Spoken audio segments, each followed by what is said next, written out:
બોટાદમાં રહેણાંક મકાન ધરાશયી થતા પરિવારનો આશરો છીનવાયો।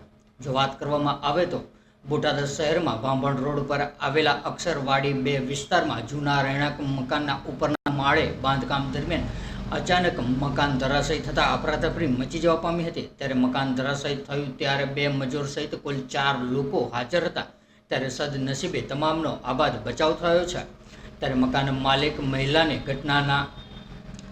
ઘટનાના આઘાતથી બેભાન થઈ જતા સારવાર માટે હોસ્પિટલ ખસેડવામાં આવ્યા હતા। ત્યારે બીજી તરફ મકાનમાં રહેલી તમામ ઘરવખરી કાટમાળ નીચે દબાઈ જતા પરિવારને મોટું આર્થિક નુકસાન પણ થયું છે। ત્યારે પ્રાથમિક માહિતી મુજબ નુકસાન અંદાજિત 10 લાખથી વધુ હોવાનું સામે આવ્યું છે। ત્યારે મકાનની સાથે પરિવારજનોનો રહેવાનો આશરો પણ ધ્વસ્ત થઈ જતા પરિવાર ચિંતામાં મુકાયો છે। ત્યારે મકાન માલિકે દુઃખ વ્યક્ત કરતા શું જણાવ્યું આવો સાંભળીએ। વિજયભાઈ મંજીભાઈ ગઢાજરા ક્યાં રહ્યો છો તમે? અક્ષરવાડી 2 માં।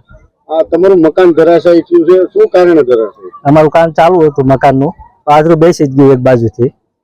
એટલે ઉપરના માળ ચાલુ હતું કે ઉપરનો માળ ચાલુ હતો અમારે। આ મકાન ધરાશાયી થતા કેટલા લોકો આ મકાનમાં રહ્યો છે? અમે 4 જણા રહી છીએ, પણ નતર 2 મજૂર હતા, કામ ચાલુ હતું અમારે। બીજું કોણ કોણ કરે હતું? કુલ કેટલા જણા હતા? અમે 4 લોકો હતા। હાજર કેટલા લોકો? 4 જ હતા અમે। તો આને લઈ કોઈને કઈ નુકસાન ખરી ભાગવાનું કઈ? ના, કોઈ નીચા નથી, પણ મારા ઘરના ને બેભાન છે અત્યારે, એને દવાખાને લઈ જાય છે। તો આ જે નુકસાન છે એમાં કેટલું નુકસાન તમને ગયું છે? ત્યારે 14 થી 15 લાખનું મારું નુકસાન છે।